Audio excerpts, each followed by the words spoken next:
자, 안녕하세요. 롱가입니다.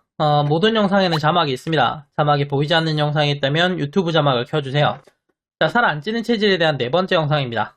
첫 번째 영상에서는 지방세포에 대한 이야기를 했었죠. 체지방은 지방세포에 저장되기 때문에 지방세포의 수가 많으면 살찌기 쉬운 체질이 됩니다.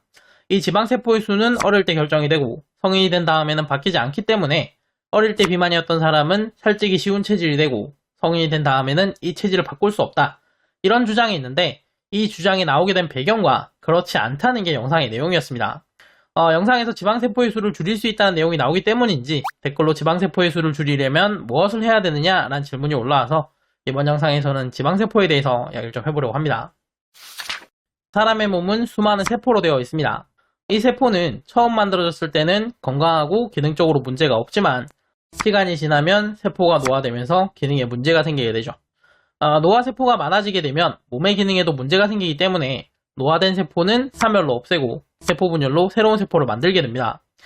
실제로 사람의 피부는 4개월이 지나면 모두 새로운 세포로 바뀌고 뼈는 7년이 지나면 모두 새로운 세포로 바뀌어요. 그리고 이거는 근육과 체지방에도 그대로 적용이 됩니다. 세포가 만들어지고 시간이 흐르면 세포의 노화가 진행되기 때문에 시간이 흐르는 이상 노화세포는 생길 수밖에 없고 따라서 세포의 숫자가 줄어드는 사멸은 반드시 일어나게 돼요. 그런데 사멸하는 세포의 양과 분열하는 세포의 양이 항상 같은 건 아닙니다. 사멸하는 세포보다 분열하는 세포가 많아서 세포의 수가 늘어나기도 하고 사멸하는 세포가 분열하는 세포보다 많아서 세포의 수가 줄어들기도 하죠. 세포의 수가 늘어나는 대표적인 예가 근육량이 늘어나는 근성장이고 세포의 수가 줄어드는 대표적인 예가 근육량이 줄어드는 근손실이죠. 자, 어떻게 해야 근손실이 되는지를 이해하면 어떻게 해야 지방세포의 수를 줄일 수 있는지도 이해할 수 있습니다. 자, 운동을 열심히 해서 몸에 강한 부하를 주게 되면 그 부하를 이겨내는 과정에서 근육이 점점 발달하게 되죠. 자, 반대로 운동을 하지 않아서 몸에 강한 부하를 주지 않으면 몸 입장에서는 많은 근육을 유지할 필요가 없고 따라서 근손실이 생기게 됩니다. 굶거나 저칼로리 식단을 해서 에너지가 부족해지면 근육을 에너지로 사용하면서 근손실이 생기는 거 아니었나요? 굶거나 저칼로리 식단을 해서 몸에 에너지가 부족해진다는 이야기는 활동과 운동에 사용할 에너지도 부족해진다는 의미죠. 실제로 굶거나 저칼로리 식단을 하면 몸에 힘이 없어서 활동량과 운동량이 줄어듭니다. 자, 이렇게 되면 활동량과 운동량이 줄어들었기 때문에 많은 근육을 유지할 필요가 없고 그래서 근손실이 생기게 돼요. 근손실 과정에서 에너지가 생기기 때문에 굶거나 저칼로리 식단을 했을 때 근손실로 에너지를 얻게 된다. 이 말이 아예 틀린 건 아닌데 에너지를 얻기 위해서 근손실이 일어나는 건 아닌 거죠. 현대 인류는 음식을 구하기가 쉽지만 수렵 채집으로 음식을 구하던 과거 인류는 음식을 구하는 게 꽤 어려웠습니다. 그래서 음식을 구하지 못하고 굶는 경우도 꽤 많았는데 이런 상황에서 에너지를 얻기 위해서 몸이 적극적으로 근육을 분해한다면 근육이 줄어들었기 때문에 수렵 채집으로 음식을 구하는 건 더 힘들어지고 그러면 또 굶고 근육이 더 줄어들고 수렵 채집은 더 힘들어지는 악순환에 빠지게 되겠죠. 자, 만약에 사람의 몸이 이렇게 되어 있다면 과거 인류는 굶주림을 극복하지 못하고 멸종했을 가능성이 높습니다. 자, 그리고 애초에 비상식량으로 사용하려고 몸에 저장해둔 체지방이 있는데 에너지를 얻기 위해서 지방이 아니라 근육을 분해한다는 건 이상하죠.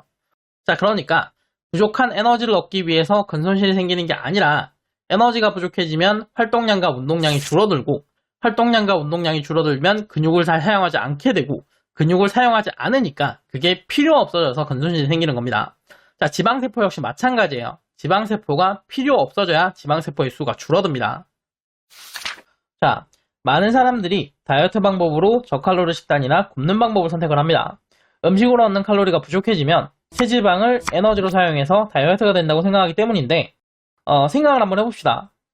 운동을 해서 근육을 사용하면 근육의 필요성이 증가해서 근육이 발달합니다. 자, 그렇다면 굶거나 저칼로리 식단을 해서 체지방을 사용하면 어떻게 될까? 체지방의 필요성이 증가하게 됩니다. 당연히 지방세포의 수는 줄어들지 않아요.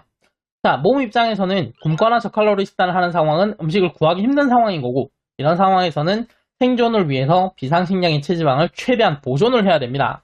사용하더라도 아껴서 사용해야 되고 음식을 먹으면 체지방으로 최대한 많이 저장을 해야 되니까 체지방을 저장할 수 있는 지방세포를 줄일 이유가 없어요. 자, 그러니까 굶는 다이어트나 저칼로리 식단을 하면 체지방을 줄여서 다이어트를 할 수 있긴 하지만 지방세포의 숫자가 줄어들진 않고 그래서 요요가 오기 쉽다는 문제가 있어요. 그럼 대체 어떻게 하라는 거예요?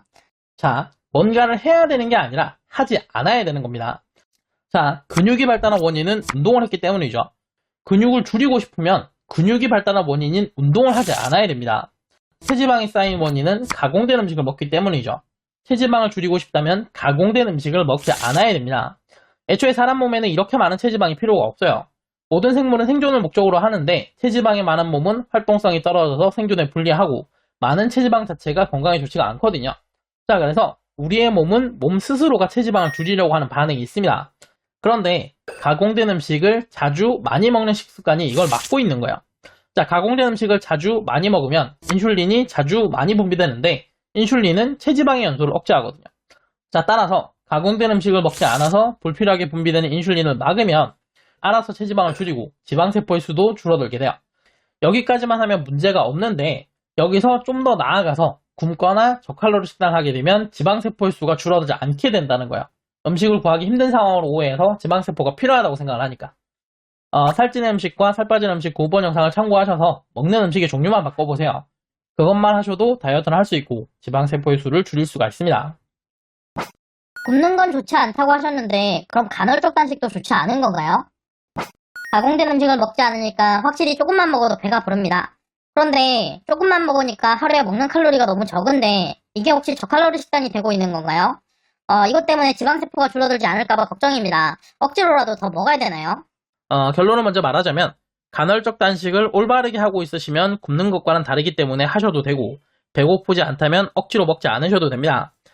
왜 그런지에 대해서는 흡수율과 좀 연결되는 부분이 있는데 다음 영상에서 흡수율에 대해서 이야기를 하면서 이거에 대해서도 좀 이야기를 해보도록 하죠.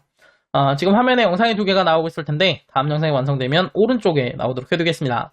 오른쪽에 있는 영상이 살 안 찌는 체질 5부가 아니라면 아직 영상을 만드는 중이니까 며칠만 좀 기다려 주시고요. 이번 영상이 도움되셨다면 구독과 좋아요 부탁드리고 저는 다음 영상으로 다시 돌아오겠습니다. 감사합니다.